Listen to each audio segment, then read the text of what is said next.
Je vous propose de corriger ensemble l'exercice 3 de votre feuille de TD, peu importe son nom, pour voir si vous avez compris comment on manipule ça ou tout simplement vous entraîner.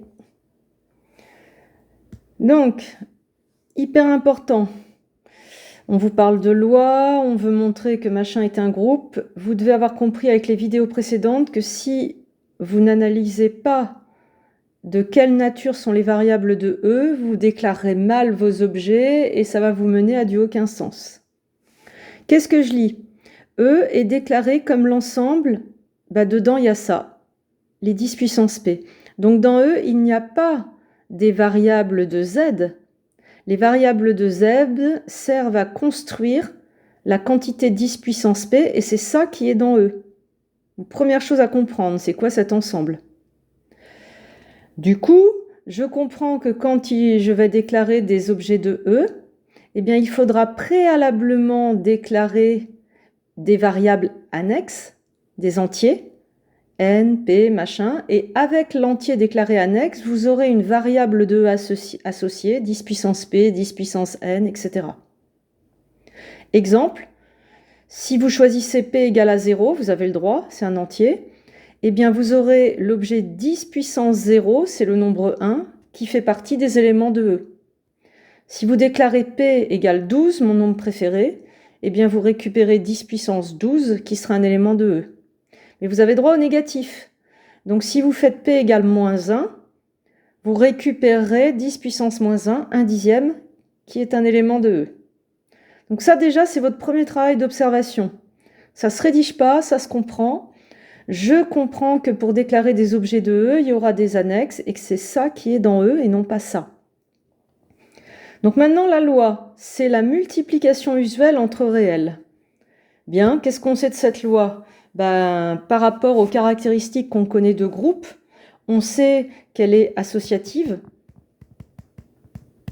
sur R, qu'elle est commutative sur R. Et puis ce qui est intéressant, c'est qu'on sait aussi que cette loi elle a un neutre, c'est le nombre 1. On sait que 1 est neutre de points sur R. Et on sait aussi que tout nombre non nul, on sait que chaque x non nul a un symétrique pour cette loi et que ce symétrique, par défaut, on préfère l'appeler, on préfère justement ne pas l'appeler par défaut symétrique, on l'appelle l'inverse. Possède un symétrique qui cette fois a un nom appelé inverse et qui est x tilde égale 1 sur x. Donc vous connaissez déjà beaucoup de choses sur cette loi et bien évidemment l'idée c'est d'être efficace et de l'exploiter, de ne pas tout redémontrer pour prouver que E point est un groupe. Donc qu'est-ce qu'on va pouvoir exploiter à l'étape suivante? L'associativité elle est acquise. E est une partie de R, donc si c'est associatif entre réels, c'est associatif entre éléments de E, a fortiori. Commutatif, on va le récupérer aussi. Et après, là, on va pouvoir céder. En fait, qu'est-ce qui va se passer? La difficulté, c'est est-ce que ça reste une loi interne quand on fait du produit entre éléments de E? Est-ce qu'on reste dans E? Donc l'aspect loi interne n'est plus acquis.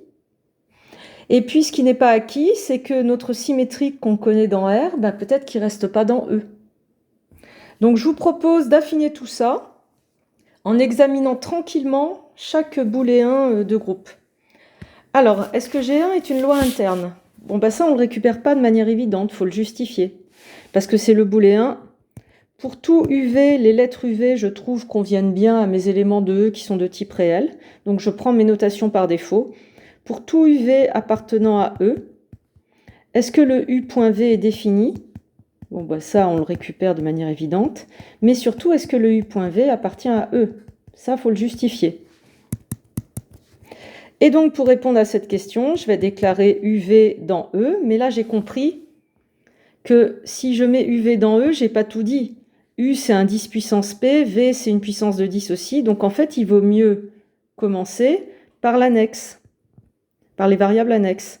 Soit N m appartenant à z et u égale 10 puissance n, v égale 10 puissance m,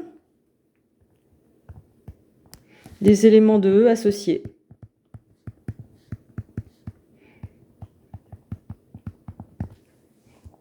Entre guillemets. Je viens de déclarer mes deux éléments de E et j'ai déclaré les variables, les constituants nécessaires pour les manipuler, comme toujours. Alors, U.V défini, ça c'est évident, c'est le produit usuel. Et qu'est-ce que j'observe? Donc c'est l'appartenance du résultat à E qui n'était pas forcément évidente, enfin qui devait être justifiée. Et j'observe que U.V, eh bien, comme j'ai déclaré mes variables n et m, je peux reformuler. Et ça fait 10 puissance n plus m. Du coup, j'observe bien que U.V, c'est un 10 puissance p avec p appartient à z.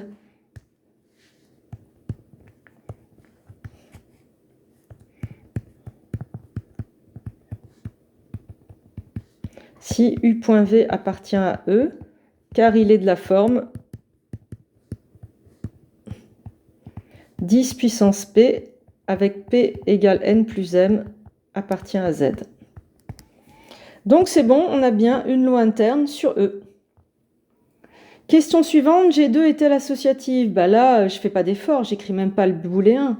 J'ai compris que je le récupérais parce qu'elle est usuelle. Point est associative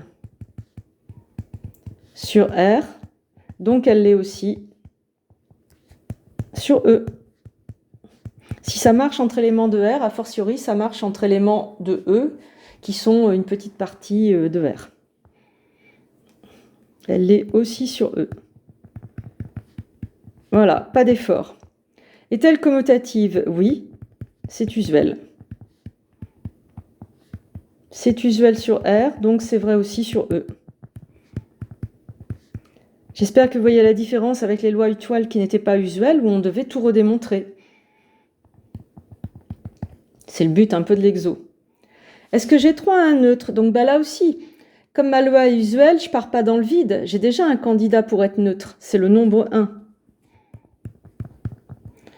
Je sais que E égale 1 est neutre de points sur R. Or, 1, c'est 10 puissance 0. Donc c'est bien de la forme 10 puissance P avec P appartient à Z. Donc 1 appartient à E. Donc il reste neutre de points sur E. Voilà. J'ai utilisé mes connaissances de ma loi usuelle, mais il fallait vérifier que le neutre restait dans l'ensemble proposé. Est-ce que chaque élément a un inverse, un symétrique dans E? Là aussi, je vais utiliser mes connaissances. Donc, le booléen à prouver, c'est pour tout x appartenant à E. Est-ce qu'il existe un copain x tilde? Je vais garder la lettre U par défaut. Un copain U tilde dans E, tel que U.U tilde égale le nombre 1. Je réfléchis à mes variables par défaut. J'ai déclaré U par défaut dans E, mais en fait, pour déclarer un élément de E, j'ai besoin d'un nombre entier relatif qui permet de construire U. Donc, soit je modifie mon booléen, soit je le gère dans la partie où je déclare mes variables ici. J'ai compris que je vais déclarer n appartenant à z et u égale 10 puissance n, la variable de E associée.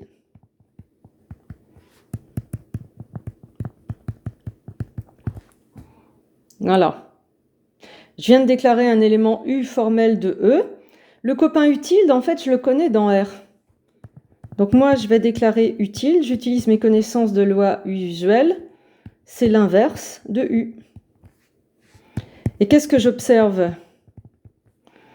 Donc déjà, je peux le déclarer parce que c'est pas nul, 10 puissance n, donc ma fraction a du sens. Et ben, j'observe que U tilde, c'est 10 puissance moins n. Donc c'est dans E, puisqu'avec P égale moins n, eh bien, j'ai bien la forme voulue. Donc U tilde appartient à E.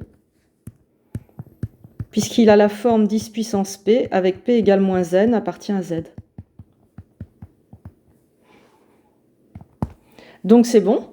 L'inverse que je connaissais dans R reste dans E, c'est parfait. Chaque élément est bien symétrique. Ainsi, U tilde reste symétrique de U dans E. Donc, G point est un groupe, E point, pardon. E point groupe. Alors la question suivante, c'est est-ce que c'est un groupe pour la loi plus usuelle des réels? Je propose de reprendre gentiment, comme d'habitude, les booléens un par un. Première question, est-ce que plus est loi interne sur E? Bon, si vous réfléchissez un petit peu, l'addition, elle est définie, mais est-ce que le résultat reste dans E? C'est ça le booléen sur lequel vous vous interrogez. Pour tout UV appartenant à E, est-ce que U plus V est défini? Et est-ce que U plus V appartient à E? Je crois que vous allez voir que ça ne fonctionne pas. Et donc, pour prouver que ça ne fonctionne pas, ce qui ne fonctionne pas, ce n'est pas l'aspect défini, c'est ça. Donc en fait, on va montrer que la négation est vraie, c'est-à-dire qu'on peut déclarer UV affecté dans E, bien choisi, et la somme ne l'est pas. Pour ça, je vais déclarer du numérique, soit n égale 0 et U égale 10 puissance n associé.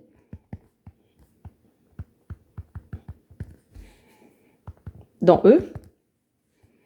J'en déclare un autre, n égale 1 et U égale, M égale 1 et U égale 10 puissance M associé, V, pardon, j'ai du mal là, ça fait 10. Donc en déclarant deux valeurs de mes entiers, ça m'a donné deux valeurs affectées d'éléments de E. Et qu'est-ce qu'on observe? Eh bien, j'observe que U plus V, ça fait 1 plus 10, ça fait 11. Or, 11 n'est pas une puissance de 10, on le sait. Il est impossible d'écrire 11 égale 10 puissance P avec P appartient à Z. Impossible. Et ils n'ont pas la même décomposition en nombre premier, enfin voilà. Du coup, enfin nombre premier, si, oui. Et du coup, voilà, ça veut dire que 11 n'appartient pas à E. Et donc en fait, on s'arrête là. Plus n'est pas une loi interne sur E, donc on ne va pas examiner le reste, ça ne sert strictement à rien. Ça ne peut pas être un groupe. Ainsi, E n'est pas un groupe pour la loi plus. Pour la loi plus usuelle. Voilà pour cet exo. À bientôt pour la correction de l'exercice 4, qui sera très rapide.